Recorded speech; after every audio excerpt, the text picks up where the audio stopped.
Bueno, arratsaldeon guztioi eta eskerrik asko gerturatu zaretelako filosofialdira, edo? Gaurko arratsalde honetan, horren beste ekitaldi daudenean Donosti hontan eta halako eguraldi zoragarria dugula, oraindik ere badago jendea filosofiagatiko nolabaiteko erakarpenak ekarrita, hona etorri zarete, da mila esker.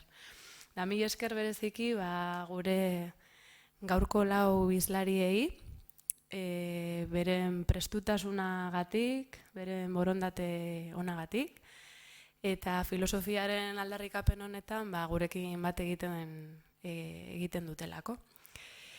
Hitzaldi hauek, hitzaldi ziklo baten baitan ulertu behar ditugu. Ziklo hau orain 2 ostiral hasi izan Bilbon, eta bertan izan ziren Etxenike fisikatik, Paco Aristi poesiatik, Teresa Maldonado gizartegintzatik, eta Jose Arregi mistikatik edo, ezta? Aurreko ostiralean jarraitu zuen ziklonek Gasteizko Artiumean, eta beste lau hizlari izan genituen pare gabeak. Daniel Inerariti izan zen filosofiatik, Enriquez Bazua matematikaren alderdia ekarri zigun. Etorri zen Mari Carmen Gaiastegi, nolabait ekonomia eta filosofiaren arteko zubi hori ere gogorarazteko. Eta izan genuen Sergio Prego, artista, arteak erantzun nahi dituen galderak, nunbait galdera filosofikoak direla ere mahaigaineratzeko. Eta gaurko honetan, ziklo honi bukaera emateko, espero dugu hemen eraindakoak izango duela jarraipena, baina hitzaldi ziklo hau bukatzeko, gerturatu zaizkigu Ahostar Zelaieta, kazetaritzaren begirada berezia ekarriko diguna. Gerturatu zaigu Agustin Arrieta, filosofiaren baitatik bere aldarrikapena egiteko. Xabier Galardi dugu, bera ere filosofia, teologia politikotik gogoraraziko diguna zeintzuk diren arlo hauen arteko ariak, eta azkenik Garbine Biurrun, zuzendaritzaren arloan filosofiak nolabait egin duen ekarpena gogorarazteko. Nik aurreko hitzaldian Ineraritiren kontakizun bat plagiatuz, esango nuke filosofiaren defensa jarri diogu izenburu hitzaldi ziklo honi, eta hau da filosofiaren patua, ematen du bere sorreratik, bere buruaren, bere existentziaren justifikazio batean, bere defensa propioa egin behar izan duela beti filosofiak. Kontatzen zuen Ineraritik, filosofiaren aitatzat hartzen dugun Tales, Miletokoak, nola egun batean izarrei begira edo norabaitera begira ari zela, putzu batera erori zen, eta ara etorri zitzaion esklaba traziar bat, berataz barre egiten, ezta? Da esaten zion, izuek, filosofok, beti norabaitera begira, eta bertan daukazuen errealitateaz, etzarete jabetzen. Eta horrela, modu batean, filosofiaren aitak dena, historiara pasatzen da besteak beste, traziar esklaba batek horrela egin ziolako iseka, ez? Hau da gure patua, ez daukagu lotxarik, ez dauku konplejoik, guk badaukagu gauza bat gure alde eta da, etengabeko krisian bizitzera ohituta gaudela. Eta krisi honi ere egingo diogo aurre pentsatzen dut. Baina nola nahi ere, garai batzuk beti ere gozoagoak izan dira krisi horren baitan, filosofiarentzat beste batzuk baino. Eta oin aurrean daukagun hau, ez da bereziki oso begirune handikoa, ez? Ez filosofiarekiko, ez humanitatekiko, ez artearekiko. Jakingo duzue, eta hortik kontestu horretan sortzen da Agora Filosofia Elkartea, LOMCek panorama berri bat dakarrela hezkuntzan, eta besteak beste, filosofiaren historia, bigarren batxilergoan, oinarte ikasle guztiek ikasten zuten hori, oin derrigorrezko izatetik, oin borondatezko, hautazko ikasgai bihurtu dela, horrek dakarrenarekin, ez da?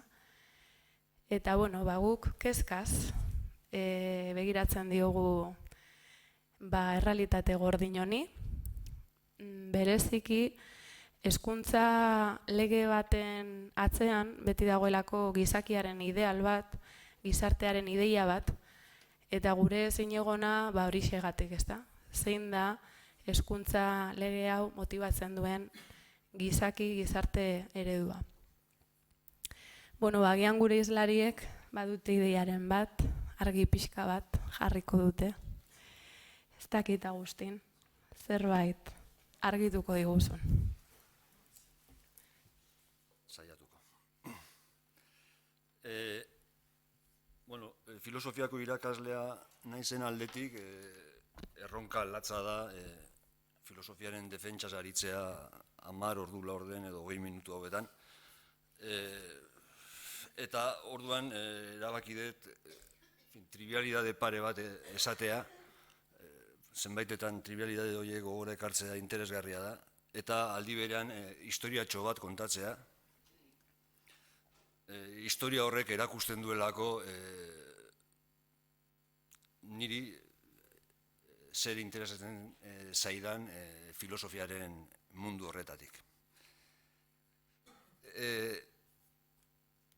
Gogora ekarri nahi dut, sarritan erabiltzen den argudio bat, argudio honek forma asko ditu, baina bere bertsiorik sinpleenean esango nuke argudio hori erabiltzen dela filosofia gutxiesteko, eta argudioak dio gutxi gora bera, filosofia disiplina orokorregia da.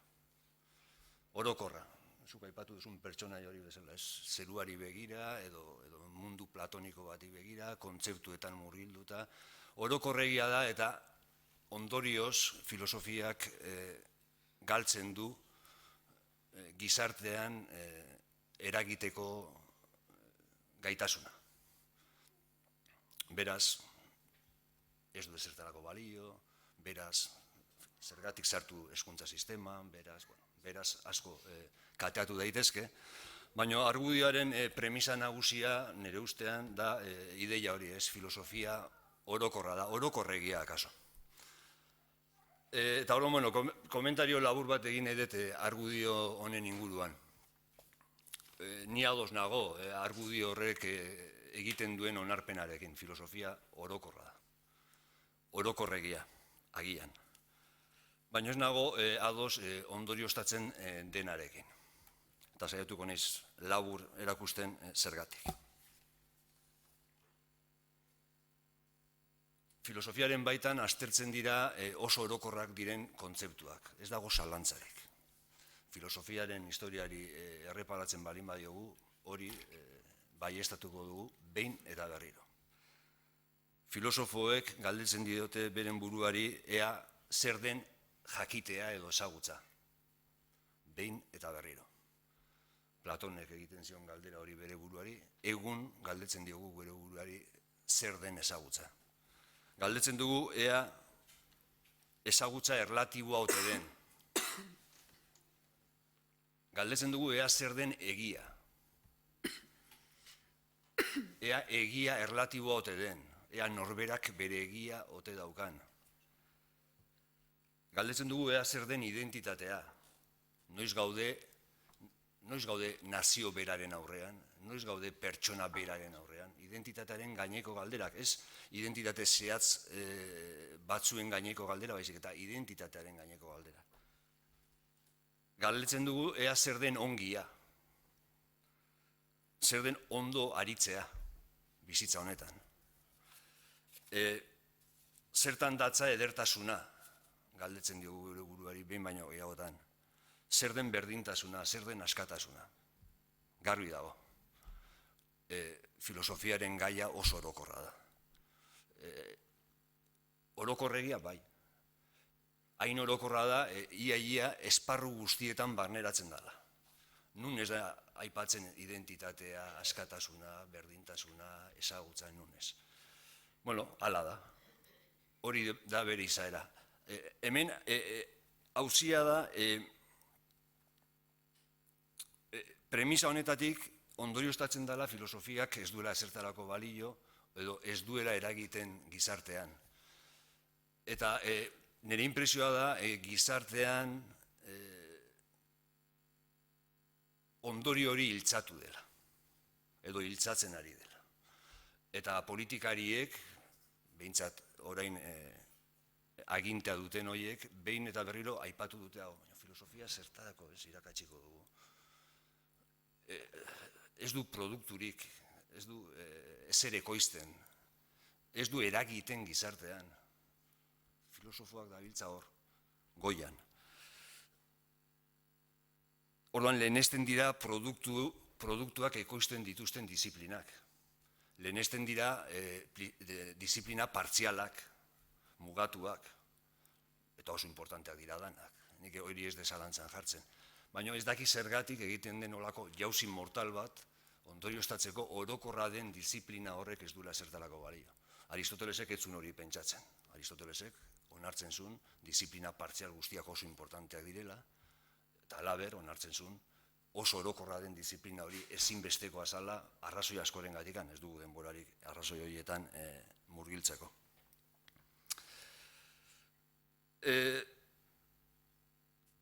Orduan, ursak honetan sartu gabe kontatuko dit historia bat. Historia bat kontatuko dut orain dela 100 urte, 150 urte gertatutako historia bat, modu laburrean, jakina. Ematen duelako nire ustez filosofiaren ikuskera ederra, eta aldi berean erakusten duelako argi eta garbi nola disiplina orokor batek eragin dezakeen gizartean ikaragarri. Oain dela 150 urte, justo, Stuart Millek, filosofo batek, Erresuma Batuko parlamentuan lehenengo aldiz proposatu zuen sufragio unibertsala. Alegia emakumezkoek bozkatzeko eskubidea edukitzea. Ez zuten onartu. Hori gertatu zen oain dela 150 urte, baino gertakari puntual horren atzean dago historia luze eta interesgarri bat, eta historia horretako mugarri batzuk aipatuko ditut. Pizkat izango da historia, ulertuko zuen bezala, historia inozo xamar bat, baina nire inpresioa da ideia interesgarri bat ematen duela aditzera. Deno dakigun bezala, Rousseau, filosofiaren historiako protagonista bada, protagonista garrantzitsu bat. Rousseauk egin zituen ekarpen asko, iraultzaileak, berritzaileak bere garaian. Psikologia mailan, politika gintzan, eta oso aipatua den ekarpena, hezkuntzan. Hezkuntza ulertzeko beste modu bat proposatu zuen Emilio obra ospetsuan, eta bar, ekarpena ikaragarria. Pentsa nolako eragina izan zuen haren pentsamenduak, iraultza frantsesaren protagonista nagusiek behin eta berriro aipatzen dute Rousseauren pentsamendua. Kontuak atera, iraultza frantsesa. Ez da nola nahiko gertakaria. Eta iaia denek, edo askok, aipatzen dituzte Rousseauren ideiak, eta onartzen dute Rousseauren ideiak daudela, nolabait esan da, iraultzaren oinarrietan. Beraz, gaude pertsona berritzaile, iraultzaile baten aurrean, filosofo baten aurrean, kontzeptu orokor horietaz pentsatzen duen pertsona baten aurrean, pentsamendu horrek ekarri zituen berritasun horiek, neurri batean. Baina, historia ez da hor bukatzen. Bueno, gogoratu behar da esate baterako Che Guevarak motxilan eramaten zituela beti Rousseauren obrak. Eragina, eta bueno, aria luze izan daiteke, Marxen eta Rousseauren obrak. Marx, beste filosofo bat. Ez dut aipatuko Marxen kasua eta Marxen eragina gure historian. Marxen pentsamendu orokorraren eragina gure historian. Rousseaurekin jarraituko dut. Gaude berritzaile, iraultzaile baten aurrean, baino filosofiaren gurpil kritikoak ez du etenik. Hori da filosofiaren alderdirik ederrena. Ez du etenik. Eta Rousseau ere izango da gurpil kritiko horren biktima bat. Zergatik? Urte batzuk geroago, iraultza frantsesa pasata gero, emakume batek, Mary Wollstonecraftek, hauxe esaten du Rousseauren pentsamenduari buruz, bea Rousseau-zalea izanik. Gaztelaniazko itzulpena izan dut eskuartean. Rousseau expresa que una mujer jamás debería, ni por un momento, sentirse independiente. Y que se trata de hacer de ella una esclava coqueta, con el fin de convertirse en un objeto de deseo más seductor, una compañía más dulce para el hombre, cuando éste quiera relajarse. Rousseauren hitzak. Mary Wollstonecraftek kontatuta. Iraultzaile baten aurrean gaude, berritzaile baten aurrean gaude, onartu behar zaio, filosofo berritzaile baten aurrean gaude, baina emakume hau filosofoa. Emakume honek salatzen du Rousseauren pentsamenduan dagoen gabezi ikaragarri bat. Eta da, gutxi gora bera, onartzen duela populazioaren erdiaren esklabutza.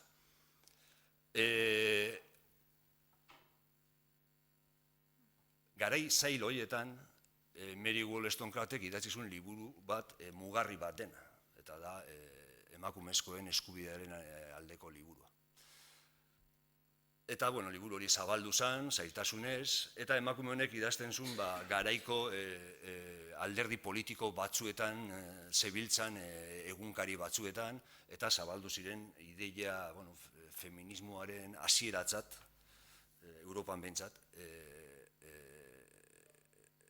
ardezak egun pentsamendu hori ez. Eta pentsamendu hori iritsi zen 50 urte geroago, Harriet Taylor, beste emakume baten eskuetara esan daiteke. Harriet Taylor eskonduta zegoen, John Taylorrekin,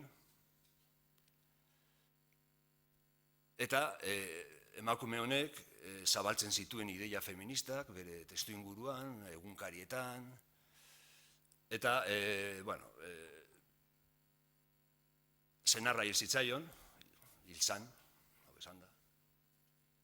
Eta gertatu zen gauza ikaragarri Inglaterrako gizartean, eskondu zen berriro. Hau izan zen gertakari terrible bat. Eskondu zen bigarren aldiz eta norekin eta John Stuart Millekin. Eta gainera ezaguna da, harreman hori aspaldikoa zala, eta, ez naiz sartuko kontu hauetan, baina Harriet Taylorrek izan zuen ikara filosofoa, izugarrizko eragina Stuart Millen pentsamenduan, Stuart Mill zen filosofo handi bat, oso ezaguna, Harriet Taylor ez bezala, eta eragin horren eskutik Stuart Millek idatzi zuen liburu zoragarri bat, emakumezkoaren menpekotasuna, da izenburua. Euskarazko bertsio badago, eta gaztelaniazko batzuk, eta da beste mugarri bat. Nun, esplizituki jorratzen den, gogoratu behar da, urte berean argitaratu zela manifiesto komunista. Nun, emakumezkoaren aipamenik ez dagoen. Orduan, filosofo hauen pentsamendua, sartzen zan hor, zirrikitoetatik, eta nire ustez hiltzan Harry Taylor, baina bere alaba, orain ja Stuart Millen alaba ordea, nolabait alaba orde horrek hartuzun lekukoa, Helen Taylor. Honek hartuzun lekukoa eta honek bultzatuzun Stuart Mill aipatu dudan, hasieran aipatu dudan eskakizun hori egitera, alegia parlamentuan bertan eskatzera lehenengo aldiz sufragio unibertsala. Emaitza porrota izan zen, baina gero. Harrigarria da, irakurtzen bali maitu Harry Taylorren argumentuak nola agertzen diren gaur egun feminismoaren baitan ja klasiko edo ohiko bihurtu diren hainbat argudio, esate baterako, amatasuna jartzea zalantzan emakumezkoen ezaugarri gisa, pribatu, publiko dikotomiaren analizi zorrotza, gauza asko daude, haren testuetan, gaur egun ia ohiko, naiz eta oraindik gogoratu behar diren, etengabe, jakina, baina ohiko bihurtu direnak egungo gizartean, ez? Ni horrelako, ni momentu honetan arakatzen nahi naiz historia hauetan, hau irakurrita gero, galdetzen dira gure, baina nola da posible oraindik jendeak ondorioztatzea, filosofiaren izaera orokorretik ondorioztatzen dela filosofiak ez duela inungo eraginik gizartean. Nun dago funtsa, pentsamendu horren funtsa, zein da oinarria, garbi dago, filosofian ez dira torlojuak fabrikatzen, ez dauka zalantzarik, ez dago aplikazio bat-batekorik, ez dauka dudarik, eragina agian ez da zuzena, Rousseauren pentsamenduaren eragina epe luze edo ertainari begira gertatu zen, baina gizartean eragitea, gero dator beste galdera bat, ea zer den gizartean eragitea ondo edo gaizki, galdera filosofiko bat, ez dalde. Baina, honekin pixkat apurtu nahi nun, historiotxo baten bidez, ideia zabaldu bat, eta da, filosofiaren izaeratik, ukatzen ez dudan izaeratik, ondorioztatzen dela, haren eragin eza, esango nuke. Eta honekin lotuta eta bukatuko dut, jarriko nuke martxan kritikaren gurpila, eta aplikatuko nioke berriro kasu honetan filosofiaren irakaskuntzara, eta hau agian tertuliarako utziko dut. Ea, ezote dugun pentsatu behar nola irakatsi behar den filosofia eskoletan. Ea posi gauden orain arte egin dugunarekin. Niri pertsonalki, eztabaidagarria da guztia, gustatuko litzaiake filosofia irakastea beste era batera. Eta gustatuko litzaiake argi eta garbi lotzea filosofia egun dauden arazoekin. Oso erraz identifikatzen diren arazoekin, oso erraz. Ez da egin behar ariketa sakon bat. Noski, hortarako klasikoak oso importanteak dira. Filosofia da disiplina berezi bat eta zentzu batean. Aristoteles oraindik garrantzitsua da. Agian fizikan, Aristotelesen fizika ez da garrantzitsua gaur egun. Fizikari batek ez daki zer Aristotelesi buruz. Eta ez du zertan, segurazki. Baina filosofiaren egoera diferentea da. Klasikoak ez ditut baztertu nahi. Baina, inola ere ez, aipatu ditudan pentsalaria, Harry Taylor, Wollstonecraft, klasikoak dira neurri handi batean. Baina, agian pentsatu behar da, ea zertaz egin behar den gogo eta filosofiako klase batean. Eta hori ariketa hon bat da denontzat. Ni gaur egun,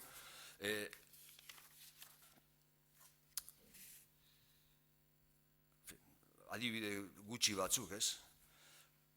Feministen artean gaur egun badago, feministen artean eta gizartean orokorrean, badago eztabaida bat, eta ez dago adostasuna ea zer egin behar dugun esate bateako pornografiarekin. Ea zer egin behar den prostituzioarekin. Badaude jarrera diferenteak, baina argudioetan, aztertzen duzunean, badago ideia oinarrizko bat, eta da, praktika horietan, edo praktika horietako batzuetan behintzat, emakumezkoa bihurtzen dugula objektu. Eta zer da hori? Daukagu berriro kontzeptu ezin orokorrago bat, objektu bilakatzea emakumezkoa. bueno, nik ezagutzen dudan neurrian Martha Nussbaum, beste filosofo bat, bizirik dagoen beste filosofo bat, filosofo honek egin ditu oso gogo eta interesgarriak kontzeptu honi buruz, eta lotuz, gogoeta hori, orain aipatu ditudan galdera simple, formulatzeko simple, erantzuteko oso zailak, bestela jarraitu eztabaida. Eztabaida hau hasi izan Estatu Batuetan orain dela gutxienez 40 urte.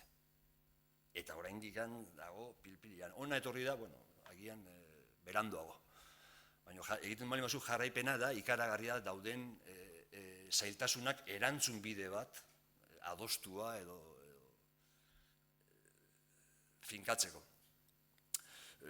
Egun, orain dela ez asko, txiste baten arira, ia zinegotzi bat, Marieko zinegotzi bat kartzelara eraman zuten, eta hor dago gaindikan, epaiketa, eta hor planteatzen zen sakonean arazo interesgarri bat, eta da, ea esate baterako humoreak dituen muga etikoak.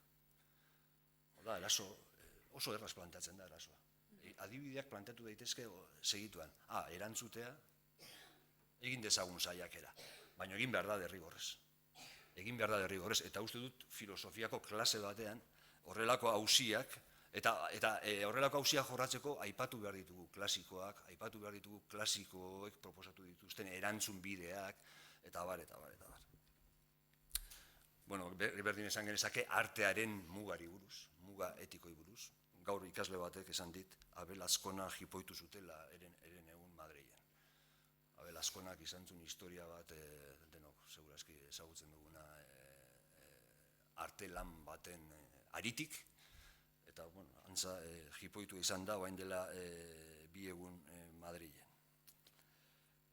Eta bar, ez. Orduan, uste dut, tertuliarako gai bat izan daitekela, ez, kritikaren gurpil hori gurera ekartzea, besterik ez.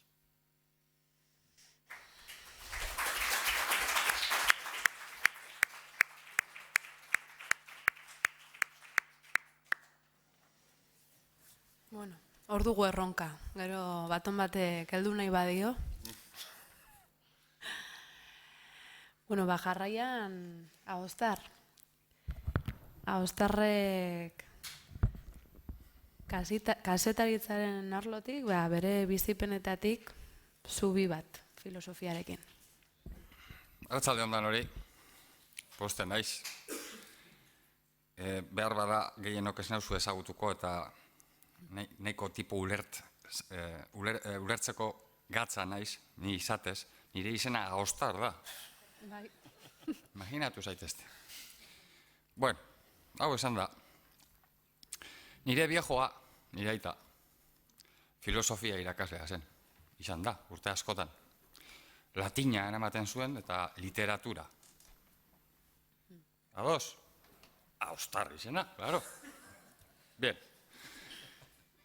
Eta orduan, nik filosofiaz komentatua dudana, nik autoreak eta irakurri ditut batzuk, noski nire etxea liburutegi handi bat izan da bizitza guztian. Eta ni txikitan Polifemoren ipuiekin, Ulisesen ipuiekin, eta horrela lokartzen nintzen 4-5 urtekin. Are gehiago, aita ez egonean grabatu erasi egiten nion zinta batekin, eta berak erabakitzen zuen olako ipuia kontatzea 4 urtekume bati. Gero, espero dute tipo jatorra izatea bizitzan eta ez? Ja. Aipatzen dizuet hau, nik kriminologa izatez ere naiz, eta ezagutzen ditu kriminologo batzu, bere semekin frogaturak egiten dituztenak. Eta kriminologo batek bere seme nagusiari jarri zion winner, ganador, irabazlea. Eta bere seme txikirreari loser, perdedor, galtzaile. Le salió rana, galtzailea, tipo éxito en la vida, eta irabazlea, un ruinas. Bueno, orduan nire aitak ere, nire frogaturak egin ditu nirekin filosofikoki. Eta bihurtu nau, pertsona bat, ondartzara begira dagoela, ezin du egon lasai, ezin du egon ezer pentsatu gabe. Bakizue filosofoak nola diren, orain kontatu dizue, ez? Uste dut, bera kontatu dizuela. Zerura egon beharrean ezertan pentsatu gabe, lasai, ez, hor dabiz, makinatzen, ez? Gaur ere, zazpiretan, danoi, opor eman beharrean, hemen zazpiretan makinatzen eguraldionarekin Donostian, ez? Horrela dira filosofoak, ez? Beti makinatzen. Eta, normalean, filosofoek bizitza laburra daukate. Pentsatzen nuez duenak, oso longeboa da.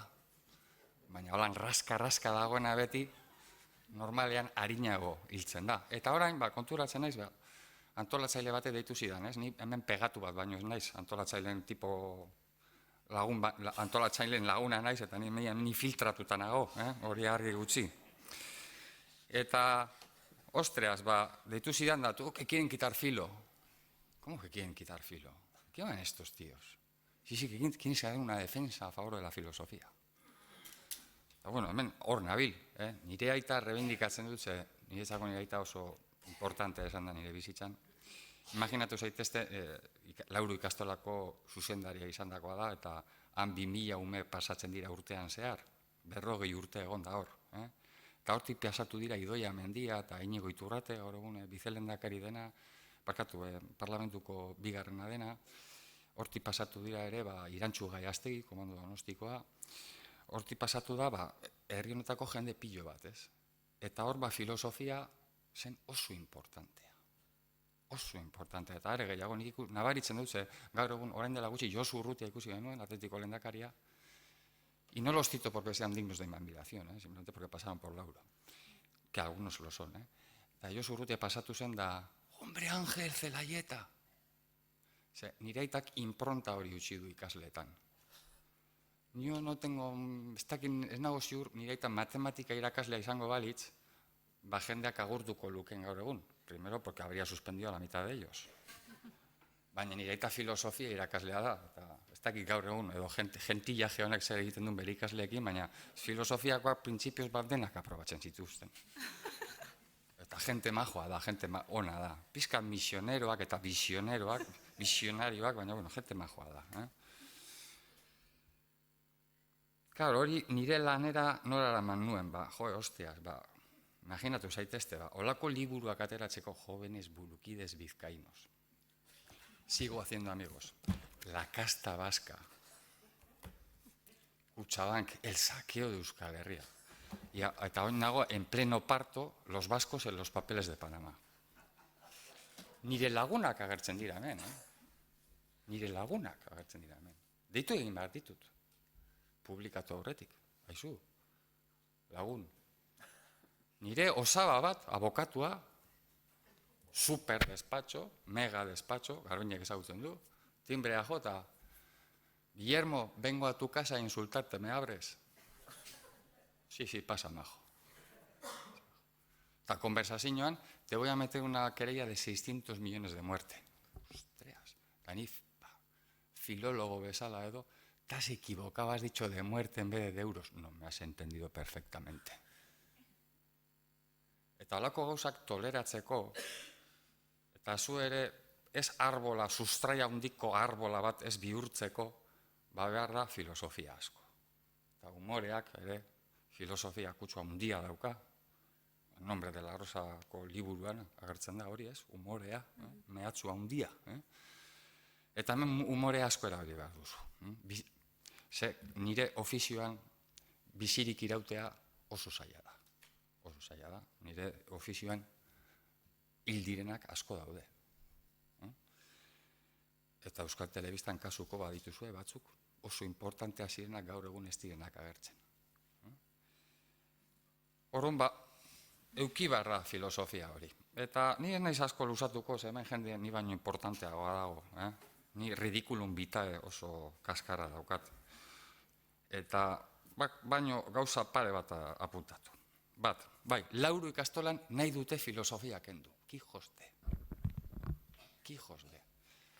Claro, oin oso importantea da energías renovables, física cuántica y este tipo de edificios vacíos llenos de maniquís. Que hay más consejeros que trabajadores en esos edificios. Hori oso importantea da, filosofia ez da importantea.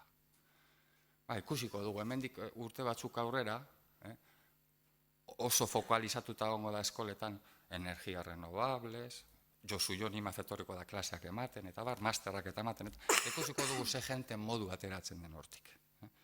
Eta zein den beren aktitudea, zein den beren solidaridadea, jendearekin eta bar, ikusiko dugu. Nik ezagutzen ditut eta. Nire laguna dira, eta lagunak ez dira zuk nahi dituzun bezala, son como son. Tus amigos son como son, no como uno quiere. Anedota batekin bokatu. Nire viejoa presoak bizitatzen joaten zen, etako presoak bizitatzen joaten zen. Nire viejoa galeko presoak egongo balira hemen Euskadin bizitatzera joango ditzateke. Que os hagáis una idea de mi viejo. Eta joaten zen Clairvausera, zean zeukaten zigortuta Zorion Famakona, antza komunikatuak idazten zituena euskeraz, filologoa, euskarazko filologoa, eta kartzelan zegoela frantses filologoa ere bihurtu zen. Hay gente que saca provecho a esto de estar en la cárcel. Eta nire viejoa joaten zen ala Clairvausera, frontera con Francia y Alemania, eta lo egiten zuen monja etxe baten. Monja etxe horri zegoen gartzelaren aurrean, ze gartzela lehen abadia bat zen, bale? Bien. Eta Arakatzen liburutegian, monjen liburutegian zen, jende asko joaten zen presoak bizitatzen, baina liburutegian ez zuten ikusten, ez zuten begiratzen, da nire viejoak bai. Zaska. Eta viejoak aurkitu zuen hor liburuetan gartzelako mapa. Bale? Eta enteratu zen gartzelako zuzendaria, Andraskoa, literatura zalea zela. Idazten zuela. Eta orduan, berari eraman zion mapa. Ez zion eraman etako presoei. Berton zegoen, gaur egun atako jendea egon da, preso momentu horretan, eta baita etako jendea. Ata eta toda la madre. Han zeuden, Felipe Bidart eta bar. Eta nire viejoari kriston bronka bota zioten, baina nola ematen diozu zuzendariari guri eman beharrean, tio. Eta nire viejoak, eske berak idazten daki, zuek ez. Hostia, segunda zasca. Y ya para arreglarlo con los que les he metido la zasca. Asuntoa zen, nire aitak ere aurkitu zuen liburutegian Claude Geus izeneko novela bat. Novela hori oso ez ezaguna da, Victor Hugoren novela bat da, Los Miserables idatzi baino harinagoko novela bat da, eta erderaz ez egoen tutik ere itxulita hemen. Erderaz tutik ere itxulita Claude de Geus novelari buruz. Claude Geus da pertsona bat Clairvausen preso bukatzen duena revoluzio garaia. Aquí va una zasca a los filósofos de la revolución. Lehen abadia bat zen, lehen abadeak sartzen ziren, ateak zabalik zituztelako, eta en el pilón rezaban. Y la revolución, los ilustrados, convirtieron la abadía en una prisión. Las celdas las cerraron y el pilón de castigo para decapitar a la gente. Orduan novelan, Victor Hugo, esaten du, y a eso le llaman la revolución. Filosofia, beti zaska euren artean, aurrera egiteko. Eta eskatu zion gartzelako zuzendariari, ia novela gazteleraz pasatu alzen, euskeraz pasatu alzen, itxuli alzen, eta nork itxuli eta Zorion Famakonak etako preso horrek itxuli zuen, eta euskeraz lehenengo aldiz, Claude Geo gure tartean heldu zen abentura filosofiko honen inguruan. Osea que gora filosofia, odio las matemáticas, eta ni olako aukeretarako eta beste gauza más de pega carteles, eta soy más hábil haciendo ese tipo de cosas, nirekin kontatu. Y esker.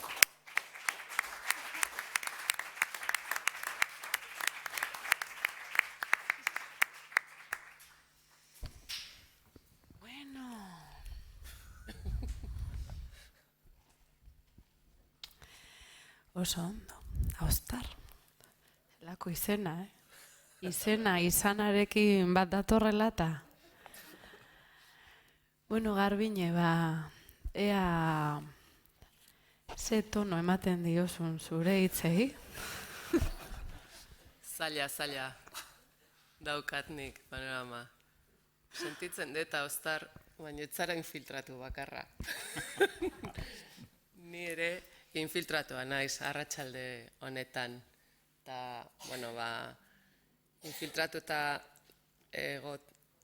egoteko horrelako gonbidapenagatik benetan mila esker agora filosofia elkartari. Ez nuen inoiz pensatuko inork filosofia zaritzeko nirekin akordatuko zanik egia esan.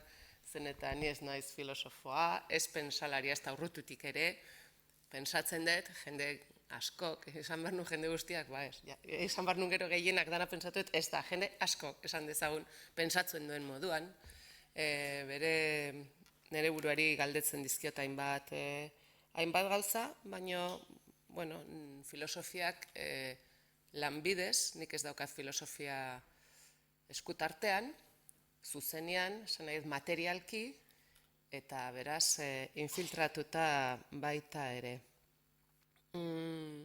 Halere, esan diet leheno, nik ez daukat gogoan, saiatu naiz gogoratzen, zein izan dien nire filosofia irakasleak, batxilergoan eta, nik ez dakit filosofia ikasi noen, ezin de gogoratu, unibertsitatean bai, zera zuzenbide ikasketetan, 2 asignatura genituen, lizentziatura zanean, bat endabiziko ikasturtean, baina bat zan zuzenbideari sarrera edo introducción al derecho, sorte oso txarra izan nuen, zen eta frankista utxak emantzia izkian klaseaiek, emantzien asignatura aura, Pepito Iturmendi, eta bigarren irakasgaia, asignatura geneukan azkenengo ikasturtean, 5. zuzenbidearen filosofia hor sorte ona izan nuen, Jones Juan Igartua Salaberria izan nuen irakasleak, filosofia katedraduna da, oraindik, uste dut, ez dakite jubilatuta dagoen, baina, hor zer, harreman zuzena sikira nire bizitza osan, hori izan zen filosofiarekin izan nuena. Halere, ulertzen dut, filosofiaren garrantzia, ulertzen dut eta pentsatzen dut filosofia bertan daukagula, airea bezala, edozein galdera gure buruari edo beste egiten diegunean filosofia egiten ari gara, edo behintzat filosofia eskutarten daukagula, eta sinisten dut baita ere, eta hori aipatu da hemen dagoeneko, filosofia galdetzeko, galderak egiteko artea dela, horregatik iruditzen zait ezinbestekoa gaztek, ez bakarri gaztek, baina batez ere gaztek, horrelako hori ikastea, galdetzen, ikastea galdetzea ezinbestekoa dela, norberaren duintasunerako, eta gizarte osoaren duintasunerako, eta benetan sinisten dut baita ere horrelako galdera kritikoak, jarrera kritikoak mantentzea, benetan konformismoa baztertzeko eta usatzeko tresna ezinbestekoa dela. Eta gure garaian abeste gendun, gazte gera gazte eta ez gaude konforme, ez dakit batzuk gogoan daukazuen, nik uste dute horretarako dela ona filosofia. Nik ere bai aipatu nahi nuen Karl Marx, bakarrikan adierazteko filosofo batek zenolako eragina izan dezaken, izan duen zehazki gure historian, azkenengo 150-60 urteetan, eta azpimarratu nahi dut baita ere gero, hain hasiko naiz galderak egiten, hain hasiko naiz ni filosofatzen.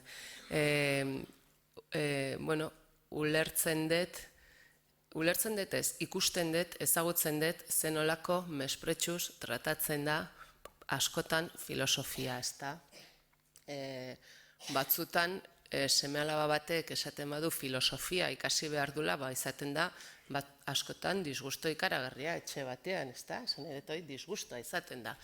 Eta, jendeak ez dulako ulertzen horrek zertarako balio duen, baina normala da olako jarrera etxetan, zen eta entzuten degunean, ezin nahi dituztela beraiek batzuk, gure seme-alabek, gure gaztek, a la karta lanpostu, kasi bere izena daukan lanpostu baterako, normala da jende horrek benetan mespretxatzea filosofia eta horrelako jarrera kritikoa. Anekdotaz anekdota, bakarrikan kontatuko dizuet, ez dakit hau nun gertatu zen, Espainian, Sevillan edo berdin zen, hemen gertazitekeen, baina torero batek protagonizatu zuen, ezaguna da, bertak izan Rafael El Gallo, horrelako torero ezagun batek, ez dakit, 20. mendearen hasieran, edo, oso ospetsua zen, eta etorri zitzaion bere apoderatu, ez dakit, eta aurkeztu zuen Ortega y Gasset, esan nion, pues, don José Ortega y Gasset, ¿y usted a qué se dedica? Galdetu zion, pues, le dijo el torero, es filósofo. Dice, ¿filósofo? ¿Hizo qué? Y dice, pues filósofo, maestro, una persona que piensa, se pregunta, vuelve a preguntar la vida, ¿para qué? La justicia, la verdad. Y dice, ay, erantzun zun torero horrek, esan zun, ay, hay gente pato. Bai, hay gente pato oso. Eta, filosofiarekin zoritxarrez hori gertatzen zaigu. Nei zuzen bidetik natorrenez, galdera batzuk luzatuko ditut, nolabait frogatzeko, filosofia ezinbestekoa dela zuzenbide munduan aritzeko, zuzenbidea zer dan aritzeko, politika zer dan aritzeko, eta zuzenbidea politika eta gizartearen artean zenolako lotura dagoen aipatzeko, ez da, azaltzeko. Zuzenbidea orokorrian mesfidantzaz begiratu egiten da, ez da, gizartetik. Behar badauain, gazte batzuren artean behintzat, begirada hori aldatzen ari da. Zuzenbidea bihurtzen ari da aukera bezala, konsideratzen ari da zuzenbidea lagungarria izan daitekela hainbat helburu lortzeko. Beraz, hor badago aukera bat, pauso bat, zuzenbidea mesfidantzatik konfidantzara.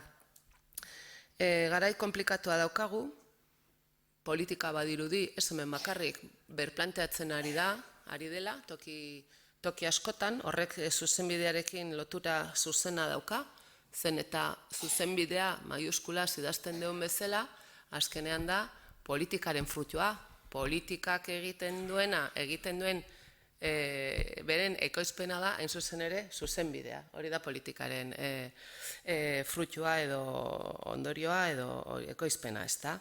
Eta horregatikan badirudi batzunentzat zuzenbidea bihur daitekela lagungarria hainbat helburu esan dudan moduan lortzeko.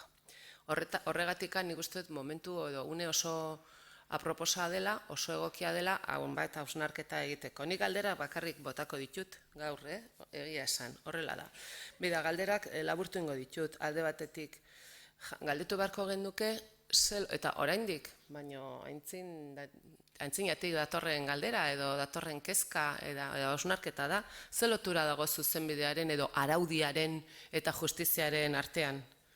Galdetu beharko genduke baita ere, ea zuzenbidea tresna egokia dan justizia lortzeko, berdintasuna lortzeko, askatasuna lortzeko, hau da, emanzipazio soziala lortzeko, eta ea zuzenbidea gaidan edo tresna egokia dan edo ez dan, zapalduen eskubideak babesteko eta beren erresistentzia bermatzeko edo sostengatzeko. Ze lotura dago baita ere, zuzenbidea eta estatuaren artean, edo zer gertatzen da, edo dago edo ez aniztasun juridikorik.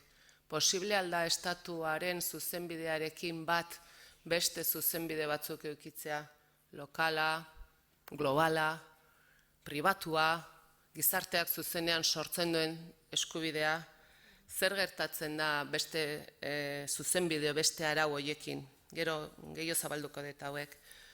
Zer gertatzen da ez justizia balore bezala baizik eta justizia administrazio bezala edo justizia aginte judiziala bezala konsideratuta epailek ere zuzenbidea egiten dute, lege aplikatzen dutenean, isten dute zirkulo hori.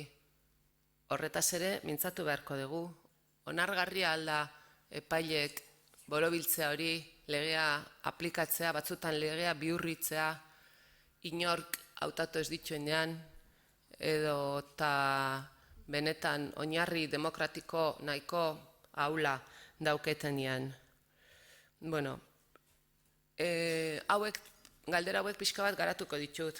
Zuzenbidea eta emantzipazio soziala, lehen aipatu dut, galdera horiek, aipatu ditut, eta nik uste dut hor filosofiak ere lagundu beharko digula, baten batek lagundu beharko digu, eta nik uste filosofia horretarako tresna ona dela. Justizia askatasuna, berdintasuna eta zuzenbidearen artean.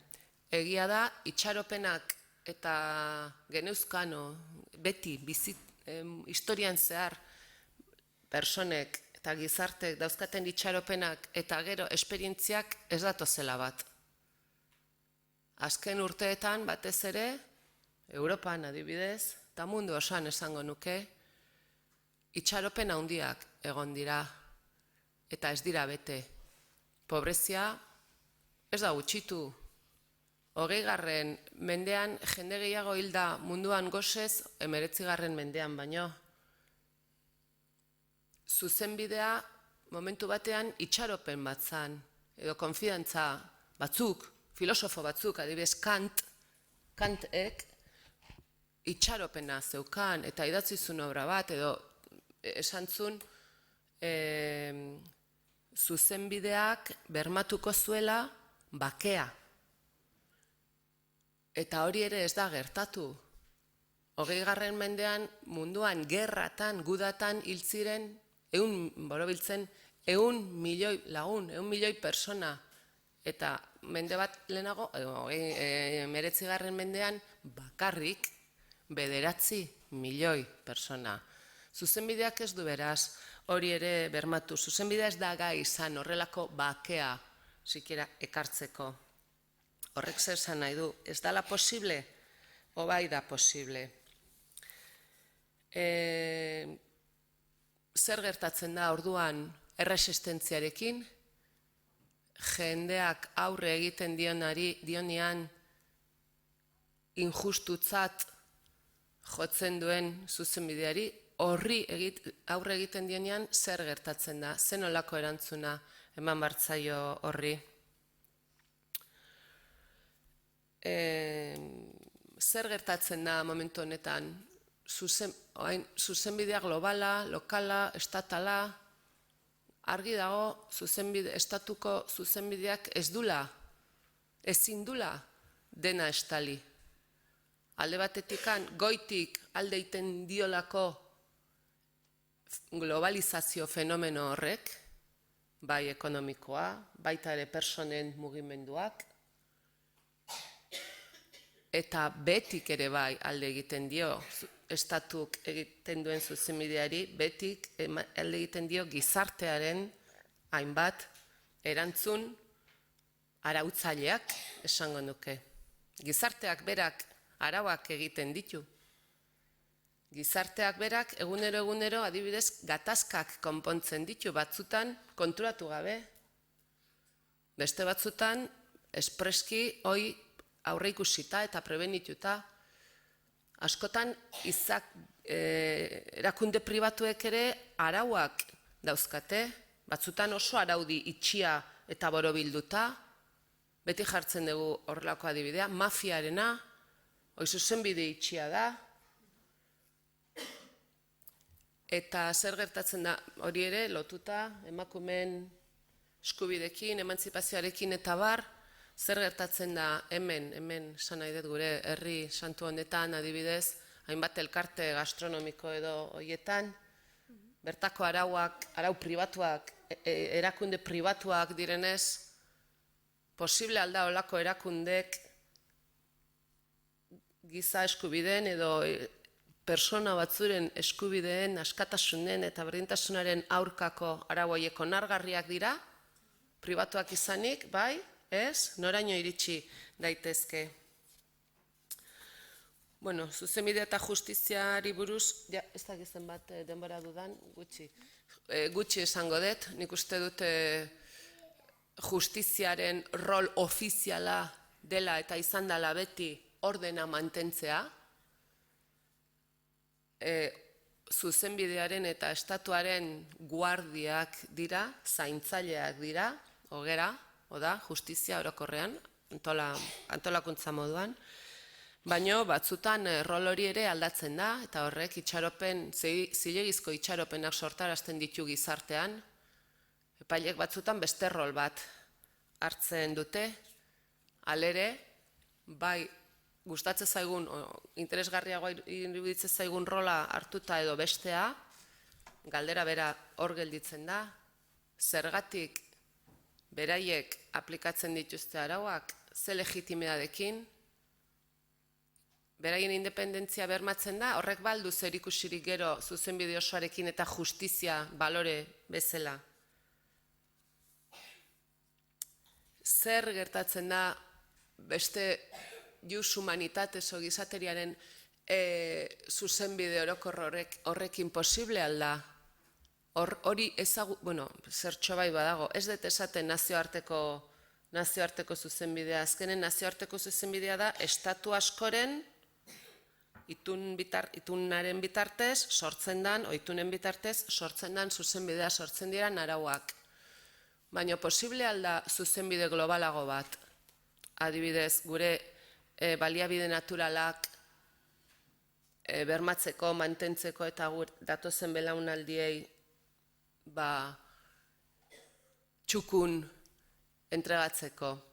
Posible da hori, badaude adibide batzuk, adibidez ozeanoak, zoru ozeanikoa, Antartida, ilargia ere babestu behar izan da, zen eta bestela, akabo, ezingo ginen gai izango ilargiaren jabetza mundiala, globala, denona, inorena, inzuzen ere izatea, hori ezingo genduke bermatuko, hori egin behar izan da. Eta giza eskubideak, eta horrekin bukatuko dut, eta gaur egun giza eskubideak badirudi direla talisman denetarako, ez da? Eztabaida politikoan, egun hauetan nahikoa izan dugu horretaz, ez da? Azkenen, edozein gauzatarako, taka. Beira, giza eskubideak, hemendik giza eskubideak, hemendik, edozein tokitik, muturretikan, ateratzen dira giza eskubideak. Indar politiko aurrerakoien diskursoan, giza eskubidek badirudi sozialismoak utzi duen utxunea betetzen ari direla, ez? Ez dakit konstientea dan, ez dan, baina horretaz ere hausnartu beharko genduke. Giza eskubide hauek, naiz eta Nazio Batuen adibidez gaur egun idatzita daudenak, ezaldia mendebaldeak inposatu duen zerbait. Mendebaldearen ikuspegi batetik, kontzientzia txarraren ondorioz, holokausto eta bigarren gudaren ondorioz, posible alda horiek bere horretan mantentzea eta benetan espadira ikuspegi global, benetako global, eztabaidatu eta askatasun osoz, elkarrizketa parekatu baten ondorioz, elkarrizketa horretatikan espadira sortu, benetan sinistu behar dugu egi universal eta bakarra dala giza eskubideen aldarrekapen hori, edo horretaz ere hausnartu behar dugu. Ikusten duzue oso filosofo ona naizela, galderak besterik egin ez dudalako, nik ez dauzkat erantzunak, baina nik uste dut gure lanbidean, zuzenbidean aritzen garen entzat, olako galderak egunero espaditugu egiten, behintzat benetan garrantzitsuak dira. Eta beraz, filosofiaren garrantzia frogatzen dute.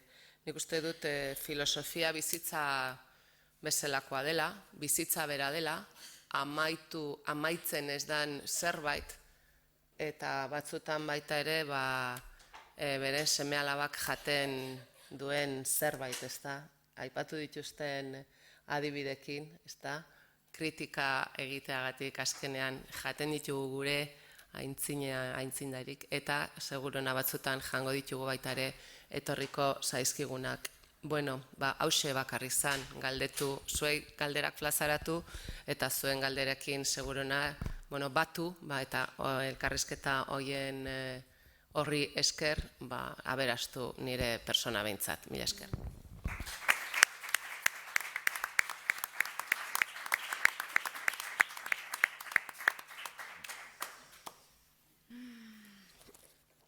Eskerrik asko, Garbiñe.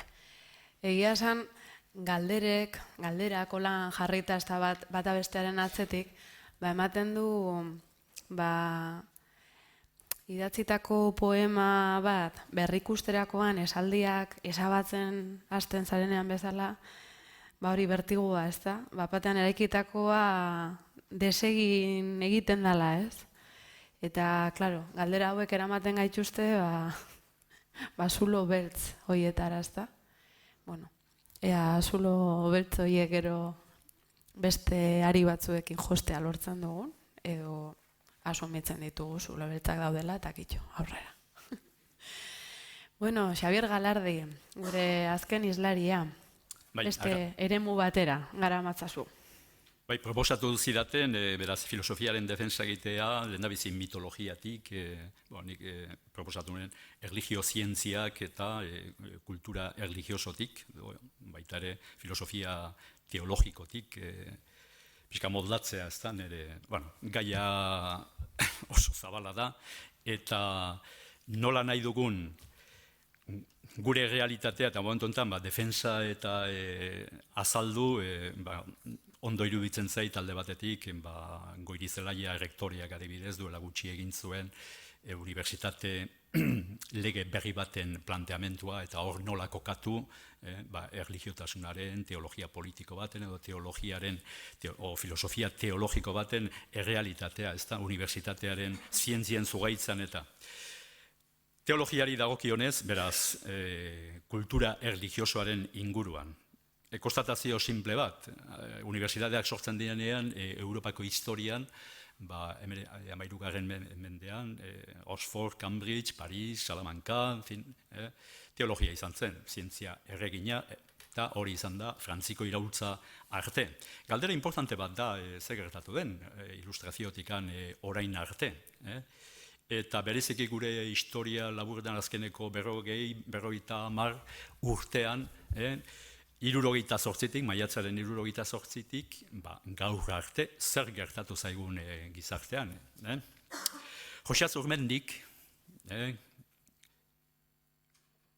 gure filosofo handiak, azken 50 urteko balantze bat eginez, beraz, gutxura bera, 60. hamarkadatikan, 68, 70etik gaur arte, bere erlijioaren filosofia liburua izan daiteken azken egunak Gandiaga liburuan, 358. horian planteatzen du.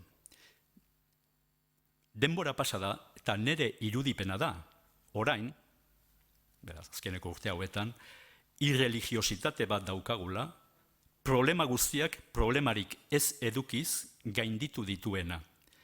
Irreligiositate bat, interes nulokoa intelektualki, konbentzio sozial baten antzekoa, sagardozaletasun berriaren antzera edo, ironia pixka batekin. Liburu hori, Gandia benetan, liburu sakon bat da, gertatu dena teologiaren eta krisiarekin eta erlijioaren krisiarekin gure herrian, baina orokorrean Europa guztian eta oso ongi bikain aztertzen duena. Nola baite erlijioaren filosofia bateko sarrera on bat da Jose Azurmendin zalantzarik gabe liburu eder hori.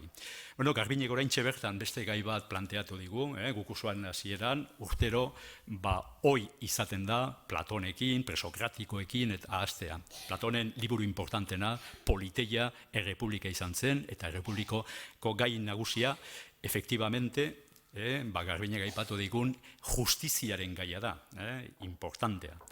Derrida filosofoak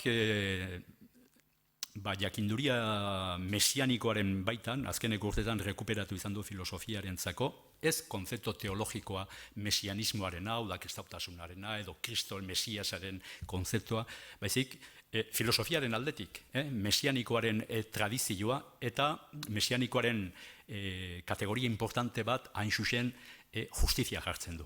Orduan, bai filosofia aldetik, filosofia politiko aldetik, filosofia moral aldetik, eta konexio bat egiten du, hiru erlijio profetiko handiekin, beraz, judaismoa, kristautasuna eta islamarekin, eta beretzako ardatz nagusia, beraz, nolabaiteko nik deitzen dut jakinduria mesianikoaren ardatz nagusi bat, begibistakoa da, justizia jartzen du.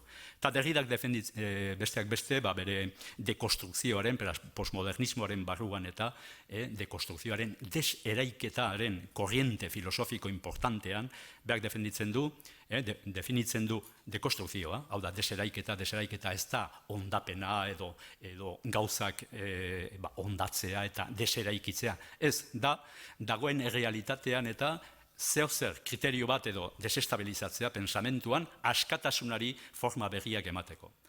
Hain zuzen, feminismoaren ilustrazioan eta adibidez oraindikan ez bada egin nahiko justizia emakumearen askapenerako, hain zuzen, leihoak eta ateak erekitzea, horizonte berri bat erekitzea, feminismoaren etorkizunerako adibidez. Hori izango litzateke, justiziaren dimensio bat, Derridaren arabera.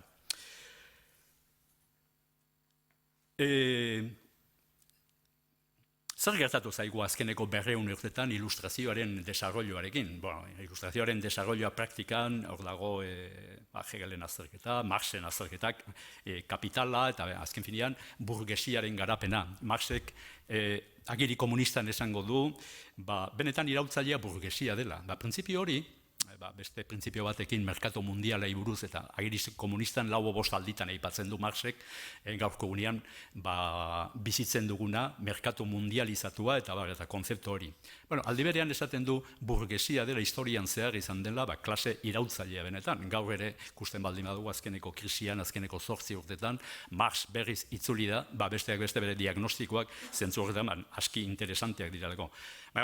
Lotu nahi dut, erlijioaren problematika honetan, nik uste dut Nietzscheren Jangoikoaren heriotza, kulturala, denak bizi duguna, hortan gaude, Jangoikoa telebistan ez duzu aipatuko, salbu igandetan eta betiko mesatxaoa esaten baldin bada, zentzu katolikoan, eta hortik aparte, krisia begibistakoa da, Nietzschek asmatu zuela jainkoaren heriotza kulturalarekin. Zer gertatu zaigu, pixka bat, egin aldaiteke asimetria bat, nik uste dut munduan kapitalismoaren garapena, gaur arte, kapitalismoa eta bizi dugun neoliberalismo bortitza honetan non Derridak esaten duen bezala Marxen Espectre de Marx liburuan, Espectros de Marx, benetako espektroa behar da gaurko gunean, kapitalismoa bera da. Eta kapitalismoa bera da, zeurena zentzu judeo-kristauan, erlijio idolatrikorik nagusiena. Eta da diktadura mundiala, tirania mundiala, kapitalismoa bera da erlijio nagusiena, segurena gaurko egunean. Bien, beste galdera da, ze erlijio? Hori ja Walter Benjaminek, 1921 azaldu zuen. Joan den urtean konferentzia baten Reyes Mate filosofoa da, teologia politikoei buruz, eta idatzi duen asko, marxista tradizioena, Frankfurteko eskolakoa, hemen Espainian, eta estimatua. Joan den urtean konferentzia bat esan zuen, justu, Walter Benjaminen ze hori, testu hori, aipatuz, erlijioaren kapitalismo. ¿Es el capitalismo una religión? ¿O es la religión?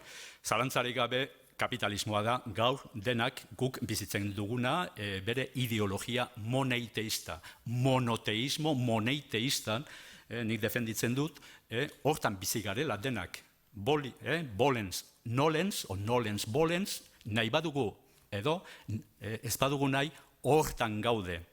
Beraz, gure bihotzak benetan, beraz, gure jainko nagusia, txikia, erdimailakoa, nahi duzuen bezala, gusto guztietarako, zalantzarik gabe gaurko gunean, nik tesi bezala defenditzen du, baina hori Max Weberrek, erlijioaren soziologia aldetikan, Walter Benjamin, Derrida berak, gauza askok, onartua dago gaur, beraz, nolabaiteko erlijio mundial, eta batzuk Petrella adibidez, Loainako irakasle batek, ekonomista hon batek, la teologia universal del kapitalismotaz mintzatzen da. Bien, mitologia proposatu zidaten.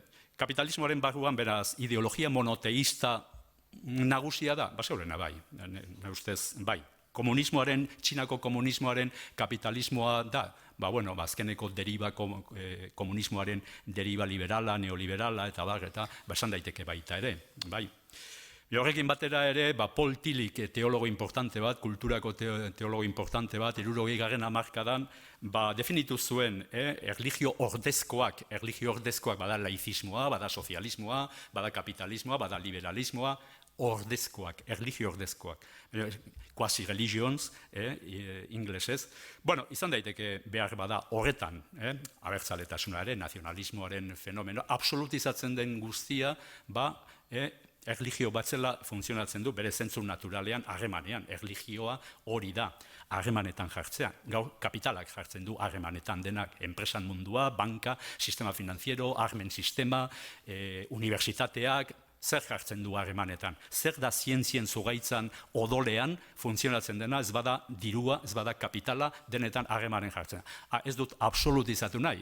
Hor gaude, gure libertadea horretan daude, horretan dago, baino konturatu gaitezen, sistema finanzieroen garrantzia, sistema oligarkikoak eta Marxera voltatuz burgesiaren errealitate gaurko unean, talde oligarkikoak bezala, munduaren zartagia bere eskuetan daude, interes tipoak eta jartzen dituzte han eta ben, eta munduko gerrak, momentu horretan Oriente Erdiko desestabilizazioa, berak sortzen ari dira. Beraz, gerra krimenak ere, esan daiteke, sistema oligarkiko guzti honek sortzen duela.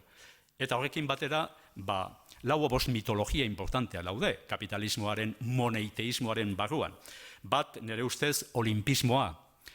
Gauza guzti horien mitoak hor gaude baita ere, denak bizitzen ditugu, Champions League, Brasileko joku olimpikoak, beraz, egunero betetzen zaigu unibertsoa da jainkosatxoen fabrika universala. Egunero, telebistan, gure prentsan, zenbat idazten den, gero eta gehiago puntu hortan. Beraz, Olimpozarra oso beterik dago, egunero, jainkotxo eta jainkosatxo igeskorrak, eta mitologia hori dago. Bigarren mitologia zinematografiaren inguruan, aktoren munduan eta baita ere, aktoresa, igeskorrak, aldizka, agertzen direnak eta mapatik desagertzen direnak, eta baina beste Olimpo, importante bat. Hirugarrena modaren mitologia horietan bizi gara.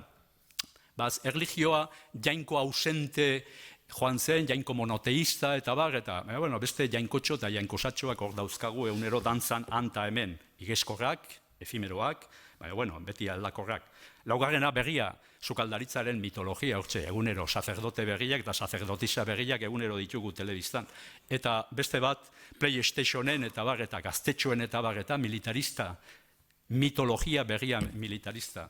Azkeneko liburuan, oso interesantea, Juan Ignacio Arzuaga, mitologia konparatuei buruz, euskal mitologiari buruz, benetan liburu aberats bat, irakorri du, guantxe, labetikan argitaratu, publikatu berria, ideia eta balioen bestelako historia laburra, eta horren irakasgaien aplikazioa gaurko gizartean. Juan Ignacio Arzuaga, Tolosaga, enpresa mundukoa, baino, mitologiataz eta arduratua.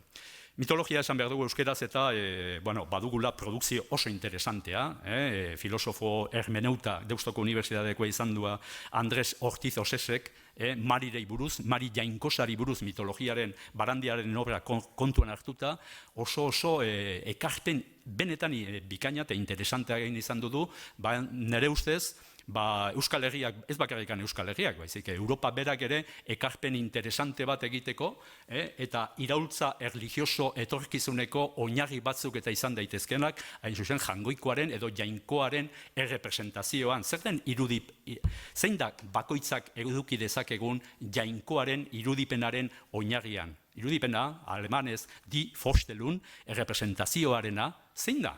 Jangoikoarei buruz daukagun errepresentazioa. Gaur praktikan diruaren espiritua eta horre funtzionatzen du, zientziaren zearen zugaitzan nik uste odol bezala. Hori pixka bat teorian utzita, filosofiaren egiteko importantea bada, Frankfurteko eskolean tradizioa, edo marxismoaren tradizioa, nik uste dut kapitalaren kritika begibistakoa da, gaur kapitala berak, beraz, neoliberalismoaren teorikoak, ekonomiaren teorikoak, barnetikan, azkeneko urteko kritika ikusirikan, egiten nahi diela, formulatzeko, aldatzeko, eta dirua beharrezkoa da, baina diru absolutizatzen dinean eta interes horren inguruan 500 urte daramatzagu modernidadean historia guztia, kolonialismoaren eta imperialismoarekin eta orduan uste dut horren aurrean justiziako problema importante bat planteatzen dela Platonen zentzuan eta filosofiaren historiaren guztien bezala, azken finean Marx bera eta linea justiziaren horren eta humanismoaren barruan dagoen egiaren eta justiziaren bilakaera horren barruan utopia hori, segitzen du utopia izaten, nik uste guztiz gaurkotasun handia duela. Beste punto bat nik uste dut filosofiaren egitekoa gaurko unean eta sionismoaren zugaitzaren adar ezberdinak aztertzea litzatekela. Sionismoetaz non mintzatzen da gaurko unean gure eskoletan, ez da mintzatzen. Eta sionismoa da korriente ideologiko, politiko, militarra, finanziero, importantena munduan. Eta inon ez da hitz egiten, beraz gure unibertsitatean eta lege berri horretan eta nonbait nire ustez sartu beharko litzateke espreski. Eta DBH-ko balioetikoetan eta erlijioetan sionismotaz hitz egin beharko litzateke. Hitz egin beharko litzateken bezala erlijioaren ordezkoak kapitolo bat, batxilerko lehendabiziko urtean eta nire ustez erlijio nazional katolikoa oso ongi, ni ez nago jakinduria mesianiko baten kontra, baina monopolio konfesionala izateko hori gainditu egin behar da. Ikuspegi honesto eta batetikan. Beraz, nolabaiteko konkordatuen izenean nazional katoliko, azken finean Eliza subordinatuak geratzen dena, estaduaren politikari, bai Frantzian eta bai Espainian, hori behingoz gainditu egin behar da. Eta hori, alderdi politikoei, ni behintzat eskatuko nieke, garbi, eta uste dut agoraren eta egitekoa izan beharko lukela, datozen urtetan hori nire ustez eskatzea. Eta behar bada, zentzu kantianoan kanten ikuspegie bezala etika eta erlijio kosmopolita bat etorkizuneko lantzea, eta hortan erekitzea, demokratikoki zer izan behar duen horretan. Behar bada jangoikoaren irudia ere nolabaiteko. Zer da nolabaiteko teologia edo erlijiotasun femenino batetik?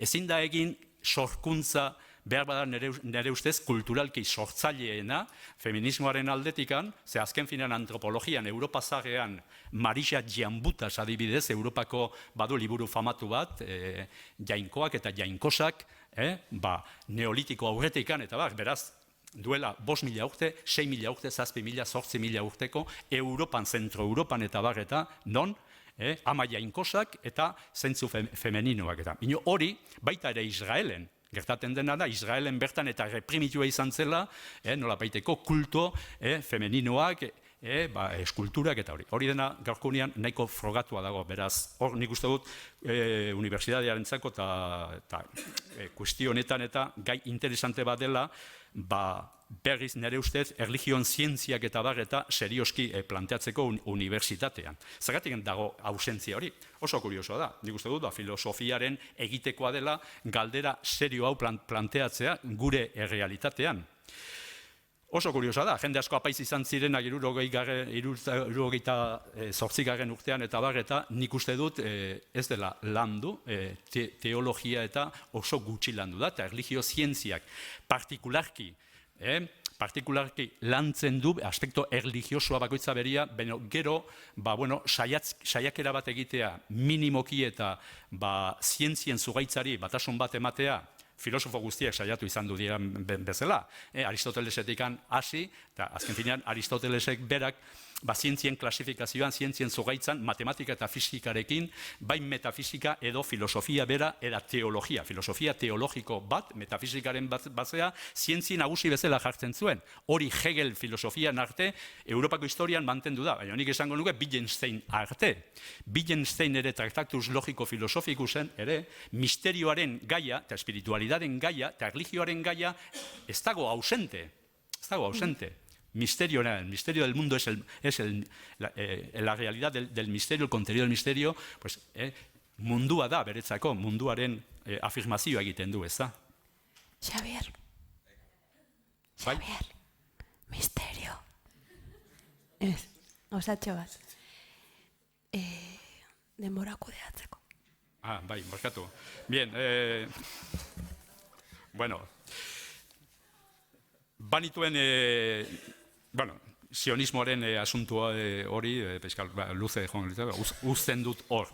Goirizelaia erritoria proposatu izan du unibertsitate lege bat duan berriro, kursuaren ikasturte berriaren hasieran. Nik hor iruditzen zait, agorak, edo, ni behintzat proposatuko nuke, karrera guztietako unibertsitatean. Azken urtean historiaren filosofia bat, nahi baldin moduzue erantzi teologiko berdin zait, nik enfoke hori emango nioke, baina berrikuntza batean. Ze zentzutan?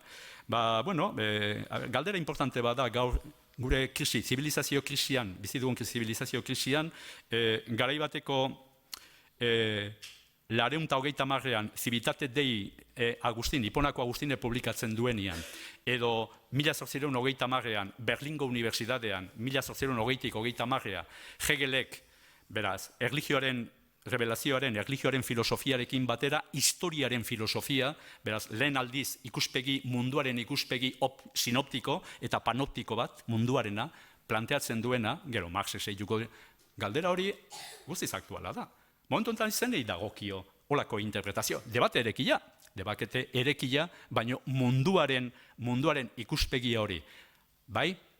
Nik uste dut, parzialki, jendea prestatua ateratzen da, bat ingenieria teknikoan, bestia abokatu bezala, bestia sendagile bezala, baina bizitzaren zentzuaren inguruan eta zentzu politikoan, gaurko honean, eta zentzu kantianoan, zentzu kosmopolitan, onuri begira, formazio kosmopolita bat, non nazionalidadek eta herriak bere lekua izango duten eta non planteatzen da, o nola planteatu behar da. Eta pixkat lotzen naiz, justizia eta zuzenbidearen arteko problematika importanteak, bi referentziak hor ditugu. Baina nik uste dut hori, nik proposatuko nuke karrera guztietan, kurso bukaetan, beraz masterreko bukaeran eta barreta, historiaren filosofia da bukatzea. Berdin, lehenengo urteetan karreretan, filosofiaren aldetikan metodologia, filosofiaren zientzia, metodologia, epistemologia sagera, karrera batean sartzea. Era berian, beste galdera horrekin batera, bigarren hezkuntzan filosofia, laugarren DBH-tikan hasi, eta bigarren batxilergorako eman beharko litzateken. Eta bigarren batxilergoan, orain suprimitu dutena, gutxienez, 5 ordo jartzea. Alemanian funtzionatzen duen bezala, edo Frantzian, terminalean, unibertsitatea joan aurretikan, 5 letresetan, liceo askotan, hola funtzionatu dute, urte askotan. Eta zientzieko adarrentzako gutxienez 3 ordo astean. Eta bestaldetikan, uste dut, balioetikoak eta erlijioak zatiketari gaurko unian dagoen soluzio bateratzaile bat eman behar zaiola. Etika eta erlijio kosmopolitarantz edo erlijio. Eta horretan urratsak badira emanak. 1983an, Chicagoko parlamentuan, Hans Kuhn eta beste zenbait teologoak Tübingako eskola, Alemaniakoa proposatutako etika kosmopolita batentzako oinarri batzuk jarri dira. Kanpoan egon behar dugu perspektiba horretatikan. Eta hor, munduko erlijio guztiak parte hartu zuten. Munduko erlijioak eta beste. Nik uste dut, badela, nola baiteko, oinarri sendo bat, horretan soluzio bat behingoz emateko. Eta ez, Franco garaian eta indako konkordatuen batean, non laizistak diren, Partido Sozialistakoak ere, ados dauden horrekin, nik uste dut seriotasunakin. Eta Eliza berak, nire ustez, Eliza Katolikoak berak, erekin berko luke horizonte bat, bere onerako, segurena, bere onerako, hori, erlijio guztiak tratatzeko, eta etika guztiak eta ikuspegi kosmopolita baten etikaren eta erlijioarena. Eta posibilitatea, beste gauza da, posibilitate bat ere, demokratikoki etorkizuneko. Adibidez, ikuspegi feminista batetikan eta egin daiteke sorkuntza, sortzaile interesante bat, nire ustez bai, hori lantzeko dago, egiteko dago. Eta antropologia aldetikan badago hor, nire ustez, material asko momentu honetan. Hor utziko nuke. Ala bedi.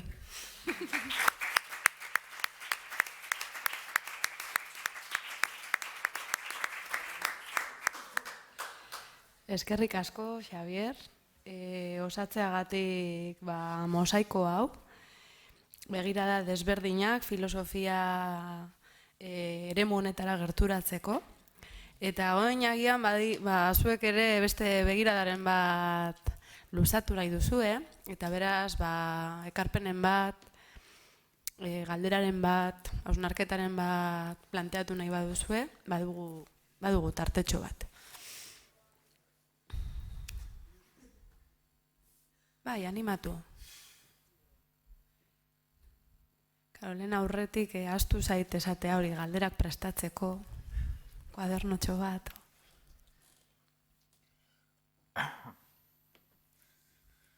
Bai, baton bat?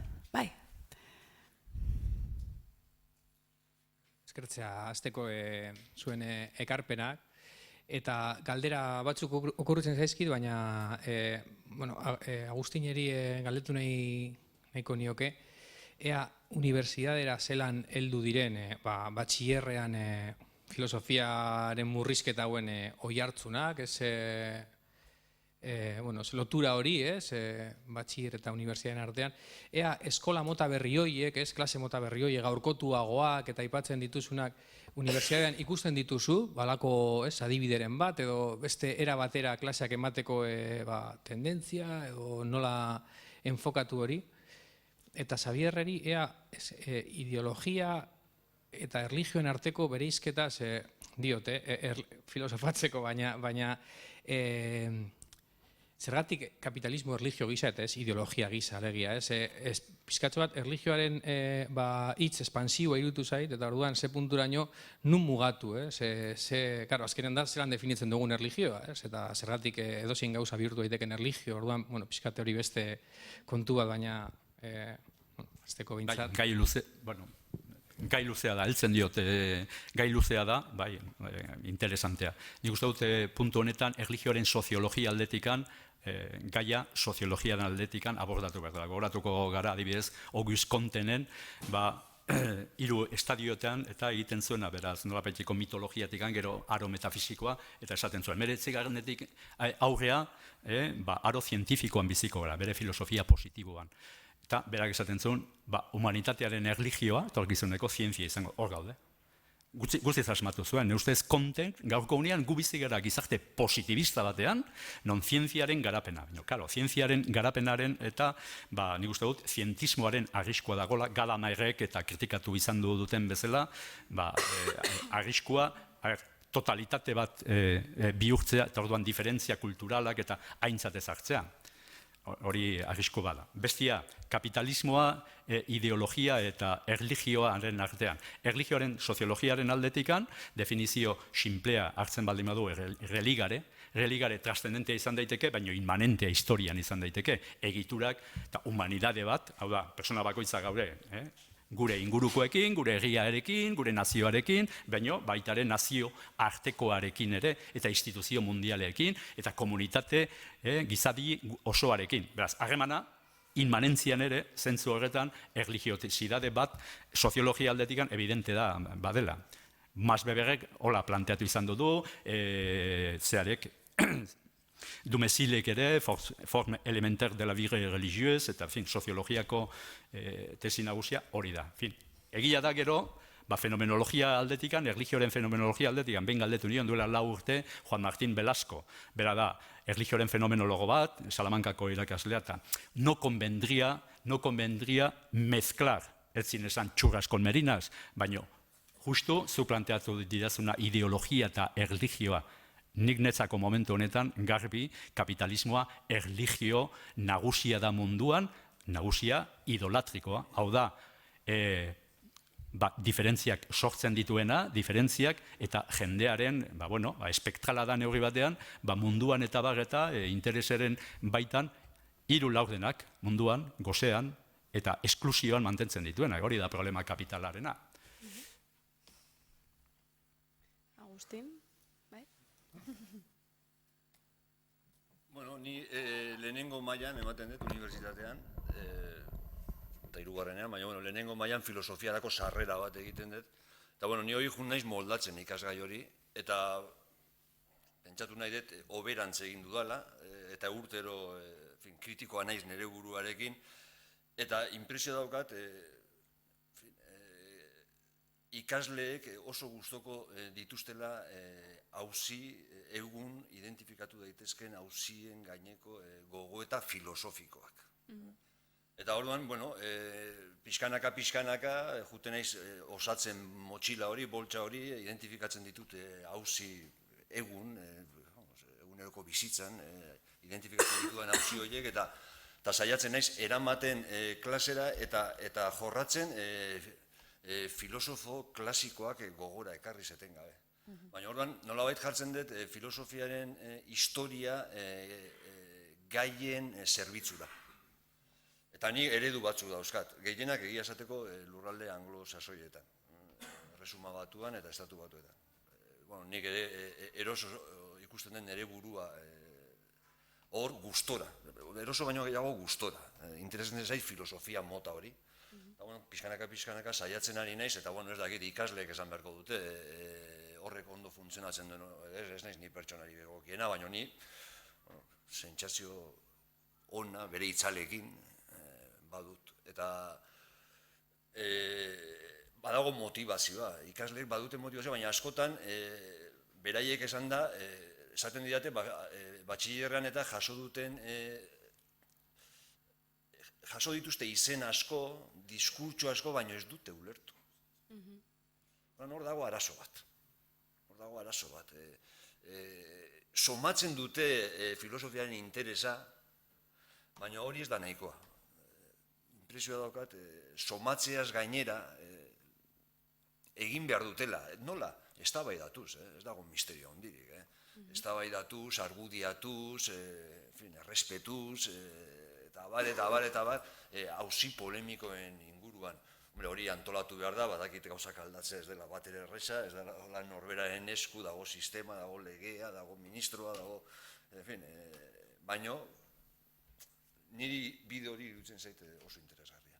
Eta impresio daukat ikasleek eskertzen dutela hori, eta gainera hori gizartearentzat importantea da. Hor egin daitezke ekarpena, filosofiak egin ditzake ekarpenak. Baina, nik daukat ikuskera bat, eta agian beste ikuskera batzuk daude, ez dakit. Ni jun naiz aldatzen, eta auskalo, mendikan urte batzutara zer gertatuko den, baina, orain nago momenturik onenean, esango. Edukiaren aldetik, ikasleen erantzunaren aldetik, baina, hori da nire irudipena eta kontuz. Humorera aroan da. Es que el teólogo nos ha echado aquí un historito. Claro, nire aita ere teólogoa izan dakoa da. Aparte literatura latín, era teólogo, el cabrón de él. Da, zuri ere Gregorianoa gustatzen zaizu? Bai, goizetan Gregorianoarekin altzatzen zara eta hori? Ez, brometan, benetan. Bizkat jeloskor zaudete kapitalismoarekin erlijiosoak. Bai, oin arte monopolioa izan duzue. Ahora hay otra droga en el mercado y es mejor que vuestra coca. Bai, hori egia da, zurekin bat nator eta gomendatzen dizut bideo bat, dokumental bat, da tipo bat que se pasa, pues así como 30 días comiendo hamburguesas todos los días, bizkat nabaritzeko zein nolato konsumo kultura dagoen eta bat. Eta eramaten ditu argazki batzuk eskoletara, eta Jesus, famoso Jesucristo, agertzen da argazkian, baina McDonald'seko paiazoa eta beste olako marka batzuetako irudiak ere erakutzen dizkiote. Eta orduan umeak, cuando les enseña la de Jesucristo, no tiene ni puñetera idea de quién es. ¿Y este quién es? No tengo ni idea. Será un cantante de rock, de música heavy o así, no tengo ni idea. Baina McDonald'seko eta crack. Eta nik oin laurteko ume bat daukat, y su nuevo Braham es la patrulla canina. Estoy por ir a Estados Unidos y poner una bomba allí. Benetan. Eta, bai, zentsu horretan, droga berri bat dago merkatuan, zuena baino askoz hobea da, teologoena baino askoz hobeagoa da, eta galtzen ari zarete, hori egia da. Baina, hori zientziak eta bar, erlijio ez da zure diskursoa, baina entzun dut hortik, diskursoren bat, zientziak erlijio erutz eroman behar dela, eroman behar dela. Begira, nire PNV-ko lagun guztiak kreazionistak dira. Ez dira darwinianoak, ez dira evoluzionistak, kreazionistak dira. Y así les va. Y así va el país. Orduan, bai, nik muga hori jarriko nuke, eta eskoletan eta ere jarriko nuke. Baina, konparto, eta jesuitak ere hor murgilduta daude, Chiapasen adibidez, eta zuzen bidera joan da, eta justizia soziala eta bar, hemen jesuitak Chiapaseko zuzenbide indigenoan murgilduta daude. Adibidez, Chiapaseko mutil bat, Moskortia da, eta orduan ejerzituak eman dizkio whisky botella batzuk, eta berak zapatisten posizioak eman ditu, bombardeo bat egonda, eta hil dira batzuk. Hemen Euskal Herrian ziurazki tipo hori gartzelara emango genuke, kondenatuko genuke, mediatikoki ere kondenatuko genuke, ostrazismoa ingo genioke, ez genioke itxe ingo, eta bar, eta bar. Chiapasen bilera, batzar bileretatik, herri bileretatik usten dute, boturik ez dauka urte batzuetan zehar, eta urte horiek pasatzen direnean, ja berriz dauka botu eskubidea bileretan. Baina pertsona normal bat bezala tratatzen dute egunero eta bar. Zenbat daukagu ikasteko antxinako gauzetatik eta horiek ere esaten dute zuzenbide hori erlijiosoa dela, etnikoa eta bar, eta horregatik mespresatua izan da. Gaur egun, Europako zuzenbide irakasle asko ara joaten dira ikastera eta bar. Hor zurekin bat. Baina teologoekin ni ez naiz fidatzen. Ongi, bakarrik komentario txiki bat. Nire ustez, 19. mendean teologiatik eta zientziara pasa baldin zen, eta ateismoara, eta uste oso importantea diela, susmoaren maisuak, Feuerbachek hasi, eta Feuerbach, Marx baino lehen horzikan Feuerbach, eta nik uste gutxi ezautzen dugula, eta filosofian ere oso gutxi tratatzen dela, batez ere das Wesen des Christentum, beraz, la esencia del cristianismo liburua, non kritika fundamentala egin dena kristautasunari, Europan nik uste dut oinarrizkoa dela. Liburu hori nik uste dut oso gutxi irakurria izan dela. Filosofoen aldetikan ere eta nik uste dut oinarrizkoa da ateismoaren fenomenoa, gutxenez seriotasunarekin eta tratatzeko. Evidentemente, bestia Nietzscherena da, der antikristoa. Zientziaren problematikara gau gertatzen ari da, zientzian beratikan eta gero eta gehiago jendea, hiru arloa aipatuko ditut. Kosmologia, beraz, unibertsoaren fascinazioaren aurrean eta fascinantean. Kosmologia, multiunibertson posibilitatea, unibertsoarena eta barreta, jendea liluratua dago. Zan nahi dut, hor, diseño inteligentearena, arkitektoaren hipotesia edo kreatzak nahi duena, hori, zientziatikan planteatzen nahi dena. Gero eta sentimentu handiagoa da, zientifikoen aldetikan, bestaldetikan genetika aldetikan. Genetika aldetikan eta espezializatuak daudena genetikan eta hortan urteak daramatzetenak, gero eta gehiago antolatzen ari dira, beraiek eta, beraz, gogo eta, limitea, erlijioaren limitea, panteista, zentzu nahi duzuan bezala, beste punto boltatzen ari dira. Eta bestia neurologia aldetikan. Beraz, problema importantena gorputza eta espirituaren artean edo psikearekin ze gertatzen den biologia, neuronak eta barreta, eta gure funtzionamendua, oroimena, Alzheimeren problematika guztio dena, hor gertatzen zaigun gure mundu hoien marabila guztiona, gure pensamentuena eta barreta. Esaten duzu, misterio handieten gaude. Hortik gero pasatzea hipotesi jainko batena, bestea, eta egia dena da, limite horietan, pentsa arazi egiten dizu. Orduan, gertatzen nahi dena da, leno erlijiotikan, normalian, arrazoi, ne ustez, bere arrazoi nagusierekin, ilustraziotikan, eta dogmatismo, jarrera dogmatiko eta autoritarioei, eta hori, ilustrazioak eta geroztikan, jende guztia, liberatzen joan gara, hori importantea da, eta nik uste, sexualidade mailan, beste hainbat arlotan, eta libratzen joan den bezala.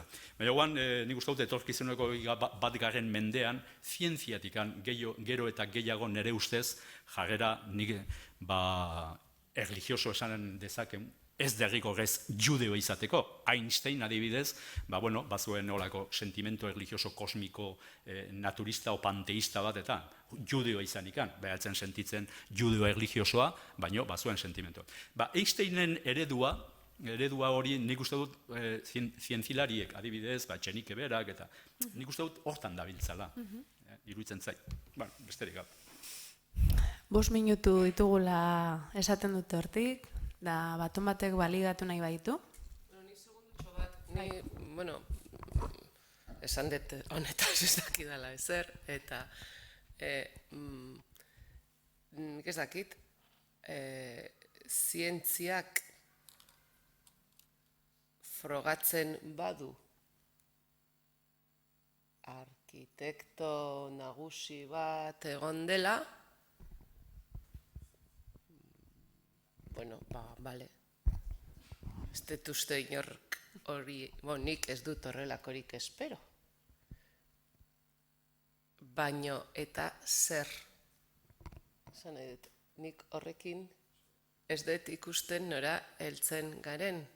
Zer eta frogatuta edo ez frogatuta, sinismena edo ez sinismena, nik uste dut erlijioen arazoa izan dela, erlijio monoteistena behintzat, personaren askatasuna ukatu dutela.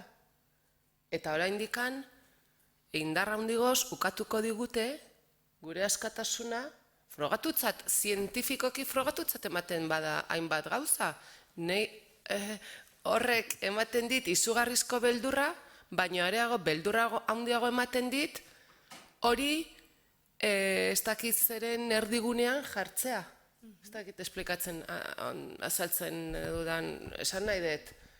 Eta zer, horregatikan balore handiago eman behar diogu erlijioari? Edo ez, edo, bueno, ez dakit beldurra ematen dit, Nire ustez ez aukera bat da, eta errespetuarekin, eta ikasi behar duna, demokrazian eta bar jarrerak errespetatzen, eta gero batez ere, zuk esan duzun bezala, askatasunaren dimensio, nik uste dut hori dela importantea, eta benetako ikuspegia, bai zientzia aldetikan, bai erlijioaren aldetikan, eta bar, eta hori. Eta gero, desafio eta esperantza importante bat, bada, zentzu kantian hon, baina emakumearen ikuspegitikan eta zibilizazio patriarkal honen krisian eta erlijio guztiak ikuitzen dituena, nik uste dut garbi planteatu dela. Ausartu egin behar da, emakumea beraiek autoridade hartzea. Institu ere. Instituitu askatasunan arabera, ez beldurik egon, ez erlijioan, ez dago inoren menpe. Beraz, etorkizuneko ikuspegi kosmopolita mundial batean, autoridadea erlijioso nahi duenarentzako hartu autoridadea. Agustinek ere? Hartu autoridadea, beldurrik gabe, askatasunaren izenean. Agustinek ere badu zerbait esateko? Bueno, hemen, ursakonetan sartzen egia, eta nik ez dut asmorik garatzeko gai hauek, baina gutxienez gustatuko litzaiake ematea buruan daukadan eskematxoa, susmoa dut desadostasuna daudela mai honetan. Esaten denean, zientzia dela erlijio berria edo erlijioaren ordezkoa, eta hitz egiteko modu hori nik ulertzen dut, baina kontuz, literalki hartuta niretzat zientzia eta erlijioa dira bi fenomeno oso bestelakoak. Zientzia ez da etorri 16. mendean edo 17. edo ilustrazioarekin edo ez dakin norekin ordezkatzera nagusi izan den erlijioa, ez, zientzia egon da betidanik. Gizakia gizaki denetik zientzia martxan dago. Zientzia da gizakiak duen erantzun bidea ezagutzaren aurrean edo ezagutzeko, esango nuke. Eta erlijioaren mekanismoak dira beste batzuk oso diferenteak. Egia da historikoki, agian erlijioa nagusi izan dela, mende batzutan, gero zientzia, nahi duzuena.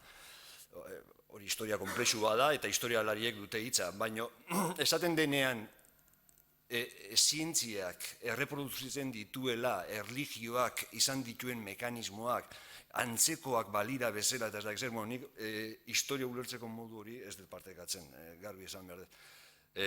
Niretzat zientzia eta erlijioa daude hasieratikan, gizakiak gizaki denetik, eta nire susmoa da erlijioak erantzuten duela gizakiak, edo erantzun bat ematen duela gizakiak duen kezka baten aurrean, eta zientziaren bidea dela beste bat. Tarteka talka egiten dute, nola ez dute egingo talka erlijioaren izenean, postulatzen zenean, biologiari buruzko teoria bat. Hoi geratu da, era bat ondoratuta. Biologo guztiak dira darwinistak, danak. Darwinen tesi nagusiak biologo guztiek onartzen dituzte. Beste kontu bada, arazo irikiak egotea, eta beti egongo dira. Eta arazo iriki hoietatik, proposatzea tesi teologikoak edo ez dakiz zer. diseinu inteligentearen teoria oso modan dagoena, por cierto, Estatu Batuetan, beti doa darwinismoaren atzetik. Darwinismoak egiten ditu aurkikuntzak, besteek egokitzen dute darwinismoak egiten duena berera, eta gero beti agertzen da diseinatzailea. Bueno, baina azkenian biologo guztiak dira darwinista. Orduan, esan edet, zientziaren klabeak eta erlijioaren klabeak nire ustez oso diferenteak dira. Bilak direla ustelak, edo bilak dituztela alderdi ustelak eta alderdi honak. Noski baietz, baina ez nituzken nastuko. Askotan egiten den bezala, bestalde. Ez daki zergatik esaten den zientzia dela erlijio berria. Nik esango nuke zer esan nahi da, zientzia gaur egun dela oso importantea, bai, hori bai. Baina ez da erlijio bat. Erlijioaren mekanismoak beste batzuk dira. Hori da, labur esan da, ni pentsatzen dudan. Baina, hau historia luze bada. Historio luze bada eta ze pena, Agustin esatezun moduan, arazo ireki hoiekin goazela danok etxera. Eta bai, guk ez genuen esan inun, karteletan etzan agertzen, erantzunak emango ditugu. Berdinetan goaz, ez badaukarrago. Horretarako zenituzten hor hainbat puntutan, mitinak, hor gauzak itxiagoak topatuko zenituzten. Hemen, geundenetan gaude. Kontuz, lurreko putzuekin, galera irtetzen zaretenean, gora begira, izarretara, kontuz. Eta mi esker gerturatu zaretelako, ostiral arratsalde honetan, eta esandakoa hitzaldi hauek zerbait erein duten, hor zeuen bizitzan, zeuen arloetan, eta zabaltzen duzuen hazia, gu jarraituko dugu, elkartuko gara, beste non baiten, eta mila esker nola ez, izlariei, mila esker benetan, ez dakit nola ordaindu pintxo batekin, edo ez dakit, uste dut horretarako presupuestoa badaukagola. Eta eskerrik asko, hitzaldi hauetan zehar espazioa, foroa, agora txiki bat eman diguzun hoi. Eskerrik asko.